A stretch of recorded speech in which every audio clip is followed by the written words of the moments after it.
అయ్యో నిన్న కాక మొన్న మస్తు పెద్ద వర్షం పడ్డది కదా. ఇక ఆ వర్షానికి పాపము మన కోలూరు గ్రామంలో ఉన్నటువంటి దాదాపు సగం ఊరు నీళ్ళలో కొట్టుకుపోయిందట. అందుకే గీల మన కాంగ్రెస్ పార్టీ ఇన్ఛార్జ్ మాజీ శాసనసభ్యులు నారాయణరావు పటేల్ గారు కోలూరు గ్రామానికి వెళ్ళి అక్కడ జరిగినటువంటి పరిస్థితులు, అదేవిధంగా అక్కడ ఉన్నటువంటి ఏదైతే ముంపుకు గురైనటువంటి ఇండ్లు ఉన్నాయో అక్కడ పర్యవేక్షణ చేయడం జరిగిందన్నమాట.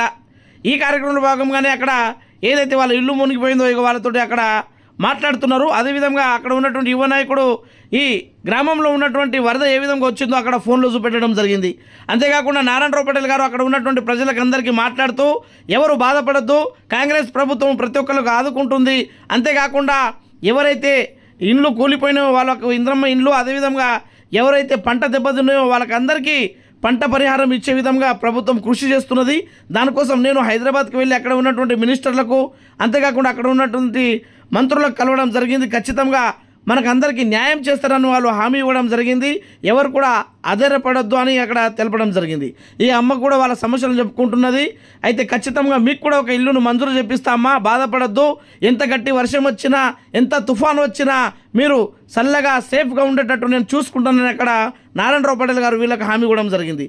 అక్కడ నుంచి గ్రామంలో ఉన్నటువంటి ప్రజాప్రతినిధులు, సర్పంచులు, ఎంపీటీసీలతో మాట్లాడుతూ అక్కడ ఏదైతే నాలా ఉందో ఆ నాలాను పర్యవేక్షణ చేయడం జరిగింది. అంతేకాకుండా ఈ నాల ద్వారా వచ్చినటువంటి వరద ప్రభావం ఏదైతే ఇంట్లో వచ్చిందో ఆ ఇండ్లను కూడా అక్కడ చూడడం జరిగింది. ఆ గ్రామంలో ఉన్నటువంటి రోడ్డు మొత్తం దెబ్బతినడం వల్ల రోడ్డు కూడా వెంబడే శాంక్షన్ చేసే విధంగా శాంక్షన్ అయింది కాబట్టి దానికి టెండర్ వేసే విధంగా వెంబడే ఆ ప్రక్రియను కొనసాగిస్తానని అక్కడ వాళ్ళకు భరోసా కల్పించడం జరిగింది.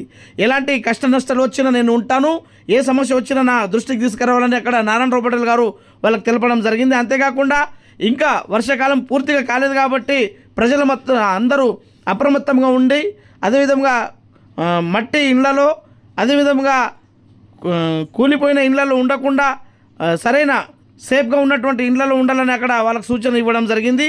అదేవిధంగా కలెక్టర్ ఆఫీసులో టోల్ ప్లాజా ఫ్రీగా ఉంచడం జరిగింది. ఏదైనా సమస్య వస్తే వెంబడే వాళ్ళకు ఇన్ఫర్మేషన్ ఇవ్వండి అని అక్కడ తెలపడం జరిగింది. ఈ తాతకు మాత్రము కళ్ళ ఆపరేషన్ సార్ చేయించిందట. ఇగో కళ్ళ అద్దాలు పెట్టుకొని ఇక్కడ తాత నిల్చున్నాడు. ఆ నారాయణరావు పటేల్ గారి కృషి వల్లనే ఈ ఆపరేషన్ జరిగిందని